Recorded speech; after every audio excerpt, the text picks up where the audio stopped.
De la même façon que Talitre a diversifié ses marchés, donc ses revenus, j'ai eu très tôt en fait l'idée et la volonté d'ailleurs de diversifier les activités, diversifier les types de choses qu'on pouvait proposer au groupe. Ce qui peut paraître un petit peu aberrant, c'est que à l'origine, je l'ai fait un petit peu par défaut en fait, quoi. Quand j'ai signé des groupes au tout début de la structuration du label, j'avais besoin d'un tourneur, j'avais besoin de quelqu'un qui puisse m'épauler dans l'organisation de tournée. Or, c'était pas si facile que ça de trouver un tourneur.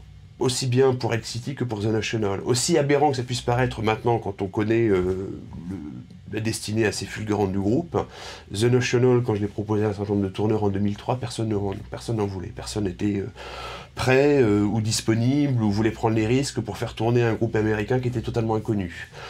Donc j'ai pris mon bâton de pèlerin et je me suis dit pourquoi pas démarcher les salles moi-même, pourquoi pas me dire à partir du moment donné où je peux défendre ce groupe en les signant, en m'occupant de leur promotion auprès des médias français, en m'occupant de développer leur réseau sur l'Europe, peut-être que quelque part je suis capable de faire la même chose pour leur tournée. Donc la première tournée de The National, c'est vraiment Talitre qui l'a organisée.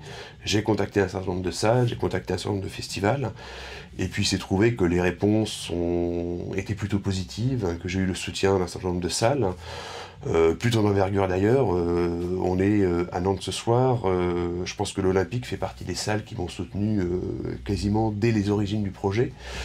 Et puis je pense que les programmateurs de salles ont été aussi assez sensibles du fait que ça soit la même personne qui puisse signer un groupe, hein, le défendre en promotion et le défendre en tournée. Parce que ça dénote, à mon sens, une véritable envie de porter le projet du début jusqu'à la fin et de le porter d'une façon relativement cohérente et honnête en quelque sorte. J'ai jamais demandé des cachets faramineux pour mes groupes, parce que j'estime que quelque part il faut de temps en temps raisonner sur un modèle un peu plus anglais qui n'est pas forcément un modèle que j'ai envie de défendre, mais sur ce que le groupe peut rapporter en termes de fréquentation, et en termes de développement, et en termes de billetterie. Dorénavant, c'est vraiment quelque chose que j'essaie de proposer au groupe, non pas systématiquement, parce qu'on est une petite équipe et que les ressources humaines sont limitées, on est 2,5 au sein du label, donc c'est vraiment une petite équipe, qu'on a des grandes journées, et que je pense que ça serait pas tout à fait honnête de proposer à l'ensemble de mes groupes de m'occuper à la fois de leur sortie de leur album, à la fois de la promotion, à la fois de le développement sur l'export, à la fois de leur tournée. Humainement, c'est pas gérable. Donc je le propose avant tout aux groupes anglo-saxons ou aux groupes étrangers qui viennent de façon ponctuelle en France. Parce que je sais très bien que Motorama, ils sont là du 10 au 20 février, et ça je peux l'indiquer aux salles, et en quelque sorte, soit ils les prennent pas, et s'ils ont vraiment envie de soutenir le projet, le programme. Alors que pour les groupes français, ce sont des groupes en quelque sorte qui ont un petit peu toujours sous la main, donc ils me répondent oui, Sean, on aime beaucoup le projet, mais on n'a pas l'opportunité de les faire maintenant, donc rappelle-nous dans 15 jours, et puis dans 15 jours, non, c'est pas non plus le bon moment, donc rappelle-nous dans 2 mois, etc., etc. Donc ça, c'est le premier développement des activités qu'on a opéré. Ultérieurement, j'ai créé, parallèlement à l'origine, à la structuration du label, une structure éditoriale.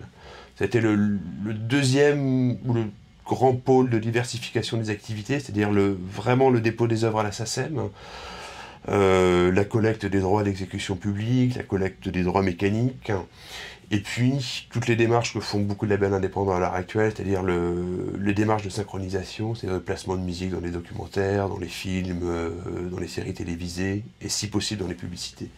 Ça a été la deuxième grande diversification du label. Là encore, c'est pas quelque chose que je propose à tous mes artistes, soit parce qu'historiquement ils ont déjà un éditeur et que c'est pas tout à fait cohérent pour moi d'arriver et de prendre la place de l'éditeur historique. Je le fais en général pour des artistes qui n'ont pas d'éditeur, et je le fais en général pour des artistes qu'on a en contrat de production.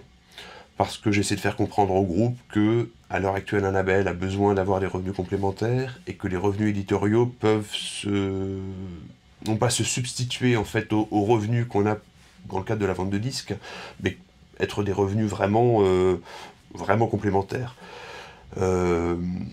Toutes les démarches qu'on fait pour avoir des passages radio, en général, c'est le label qui le fait. Pour beaucoup de groupes, hein, on ne touche pas de droits éditoriaux là-dessus, et on sait très bien que la portée promotionnelle n'est plus du tout ce qu'elle était auparavant, que même une playlist France Inter ne fait pas vendre énormément. Or, en termes de droits éditoriaux, c'est pas négligeable. Donc je trouve ça relativement justifié qu'on puisse proposer à un certain nombre de groupes, même en licence d'ailleurs, d'avoir quelques points sur leurs droits éditoriaux.